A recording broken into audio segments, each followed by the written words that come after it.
Bonjour de partout, Paris, Bruxelles. Désormais, suivez votre émission Info Perso, ma nouvelle tendance. Les émissions pour le Bélanien se sauf rien. Frère Nabiso, Balmuraton, Bateka Maki, Boudin, J, Maï, comment évoluer en ango. Les accords oyo batmusu ba négligera. Mais bon, Bundara, Info Perso, Bazoluka va s'organiser, va vivre dans un petit moyen. Il y a des gens qui sont responsables. Baboko Rabana, Bafuta Randaku, na musala wana. Yango désormais suivez votre émission Troyamba, toute tendance confondue, va s'exprimer pour na bape sa point de vue na bon par rapport à batmusu ba négliger ba cop. Ateka kamai, ba négliger ba sous-estimer, a sala moto za wewa. Naza responsable a futa la randaku atangisa kabana. Yango fait peur Suzana pour na Royamba, toute tendance confondue, to lobela, to développer, to bape sa ba encouragement na bato ba négliger ka, ba faire wana.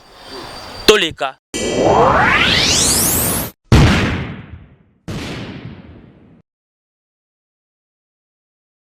Le devoir nous appelle, mesdames, messieurs, vous qui nous suivez sur Nouvelle Tendance Télévision.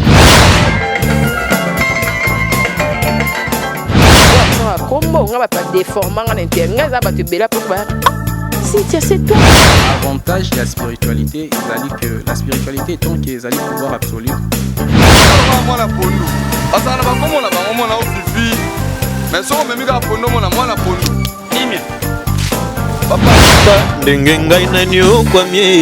Na boloko ya bolingo oyo nzambali nazo api bambona ngapie ya on a préféré na sala ngafi o Toyebiki accepte de cette bague que je place à ton doigt. Bonjour, bonsoir chers téléspectateurs, ça dépend de l'heure vous êtes en train de nous suivre en ce moment. Bienvenue dans notre chaîne Nouvelle Tendance TV. Votre émission FOP se présentée par votre humble serviteur Amiral Chamala depuis Kinshasa. Cette émission est là pour vous. Ça vient de point de vue, il y a des efforts, il y a des garçons, là depuis le matin, coopérer à Tekaka Maï, à Tekaka Boudin, à Tekaka Omelette, à tout commerce de ambulant, tout solo na bon effort au basala pour na s'en sortir dans musala parce qu'il y a des fois d'autres jeunes sous-estimera musala wana. Mais bon ba lamgara tongo bazoluka pour na avancer, évoluer dans la vie. Cette émission est là pour recevoir toutes catégories tendances, il y a des jeunes au basala effort personnel baluka ba s'en sortir.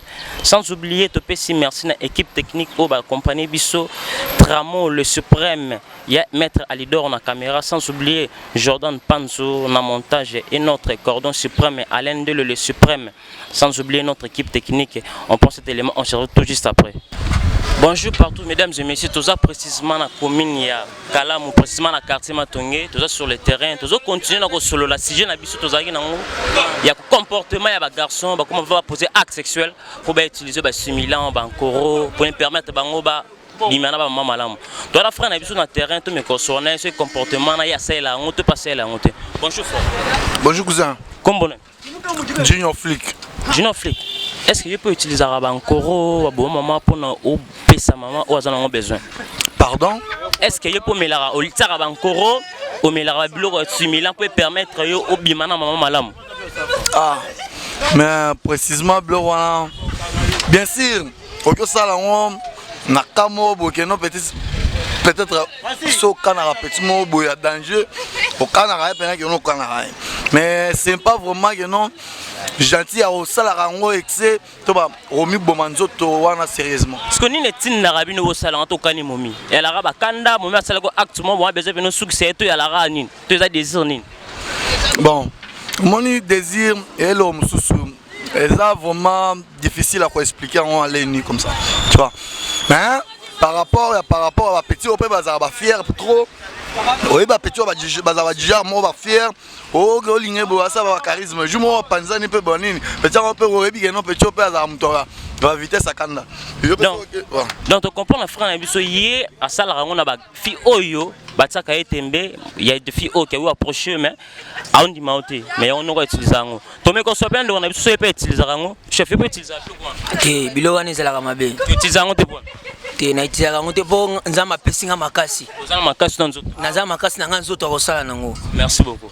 Frère Nabiso. Frère, yo peut utiliser bankoro pour na bana maman satisfaire. Na mimaka nango te. Mais là on te pon. Apo namonaka ngo biete. Parce que conseil ni noko pesa na ba utiliser bankoro pour na satisfaire maman. Conseil noko pesa bango ba évoluer to batika ngo. Comportement wana. Cause na on mezanine. Nga namonaka yango eza bien te fallait kotika yango mpo eza malamu te mpo ezobebisa ezobebisa nzoto. Sikoyo tokoyeba cause nini ezalaka bagarso bakomi ovivre bongo cause nini et comment permettre bagarso bakoma utiliser yango conseil clé noko opesa bango. Wala soki moto azoutilize biloko wana aza na malade fallait akende na place oyo bakosalisa ye mpo azonga normal. Merci beaucoup. Toujours continuer tout ça sur le terrain à quartier Matongué tout sur le toujours bas frère comportement et utiliser bas stimulant. Bonjour. Bonjour. Comment on a Joël? Joël, est-ce que tu peux encore mais la raboma maman pour nous satisfaire madame non? Nga vraiment na utilisé biloko wana te. Utiliser ngote pourquoi? Parce que na mobile nzamba senga de ana nyonso siko na oke luka ba biloko wana poni. So conseil ni noko pesa na bebe utiliser ngo. Bon conseil nanga eza boye bande ko nanga tant osala ba biloko wana boye bake obomano mama te o déplacer be pa ba partie intime na ye wana te. Donc yo ndo za ko se détruire sans ko yeba. Ba biloko wana bat ba ko sala ngo eza ba papa mikolo. O ba na force te ba on ba ko sala ngo. Take biso ba jeune ozana nu oza pena na bopikiliki na yo kende ko luka susu ba renfort par-ci par-là eza mabe bande ko nanga botika. Merci beaucoup. Bonjour chers téléspectateurs, vous êtes toujours sur le terrain, vous continuez à solo là par rapport à si jeune abisso il y a ba stimulant ba garçon ba comment on va pas poser acte sexuel. Faut utiliser ba stimulant. Toi on a qu'on abisso toi mais consolant mais qu'on expliquer bisso pourquoi cette habitude. Bonjour. Ouais, bonjour. Comment on? Comment on a joli moyembe. Joli moyembe. Il peut utiliser ba encore ba maman pour satisfaire madame non. Ah, tu n'as ça la ngoté. C'est la ngoté pourquoi?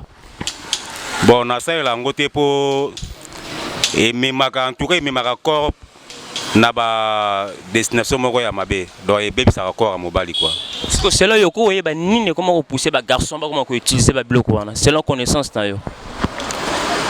Bon, et ça la jeune mususu en tout cas moi ça sérieuté moi ça za koto donc amoni soka lié mobimba ya nzoto boy en tout cas moi ça oyoka été comprendre tala ba peut-être soit kina lelo hein ba kuma ma do bon les gabiso mibali na ba force quoi comprendre donc pour yo kaye bien donc pour multiplier bani donc ngaite ba garçon mususu na ba masa ba saila ngo ba utiliser ngo ba ali comprendre pour ba peut-être soit kina en tout cas soko lié mobimba bo ndenge nzamba se créer yo donc akoyo ka ote donc pour multiplier ba londokas ba nkoro donc pour sentir yo vraiment donc ezala ngo ya ngo normal mais nga saila ngo te conseil ni noko pesa na ba utiliser ngo conseil noko pesa bango. Bon, en tout cas, conseil à nos jeunes garçons va utiliser la biloko en tout cas eza kobo manzoto. Eza ko manzoto mutu normal pour ça na o sala eloko na force nzamba pesa yo. Comprendre? Ndet ngana ko sa eloko na jamais. Moi si o ngana ke multiplier ba biloko na pour na passer des rapports. Donc simbate. Alors on pesa conseil ba massa mususu batika ngo so moni ke simbate que n'est pas docteur.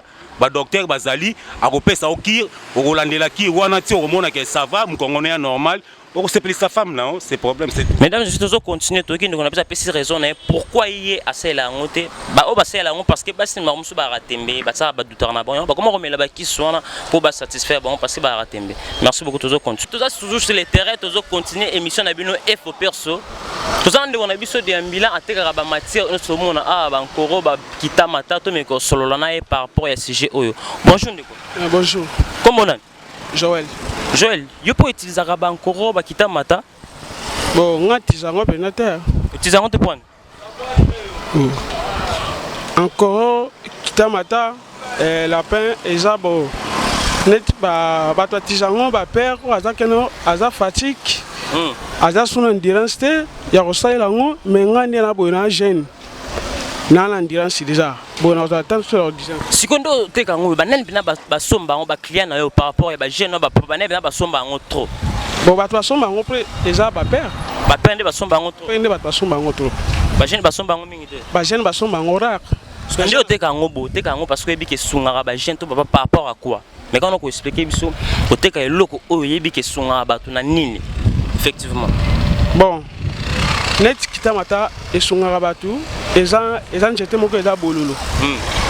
Bololo wana kata nchota biso batu esalaka nde extrêmement malade belé malaria ezo diminuer ba cycle la kata nchota mutu. Yango wana premièrement eloko aliboso ne ba jeune balinga ngonde yango. Ok, mesdames, je vais continuer de expliquer biso bakita mata et dara toujours ba jeune pas pour na ya bololo et sunga bango pour na elongola bango ba malaria, ba malade miki mais autres frères ba utiliser ngo pour ne pas savoir makati. Parce que conseil ni yoko pesa ba to mais la bloc on attention que pour ne satisfaire bango ba mama ba ça la satisfaire. Conseil ni yoko pesa na bango. Conseil on pesa jeune garçon à cause ça la banjeto minti. To ba to ça la ngo eza ba père. Père va salir trop na vie a comme fatigué. Alors, faut passer dans moi si pas là, aller bloquer yo pour passer moins d'endurance, pas là. Merci beaucoup, cher téléspectateurs. Qui nous a fait que biloko wana a expliqué. Biloko wana était comme souvent pour na papa baza ba plus âgé, 60 ans, 70 ans. Et ça pour na ba jeune te. Ba jeune o ba c'est la biloko wana botika ndeko na biso ateka ngwa bi pourquoi ba teka ngwa na ba papa. Mais ba jeune ba comment utiliser ngo conseil apesi botika biloko wana ce n'est pas bien. À suivre. Nouvelle tendance, toujours continuer, chers téléspectateurs, si je n'ai pas solo là, toujours le cabafi, pour appeler ça au point de vue par rapport à si je n'ai pas.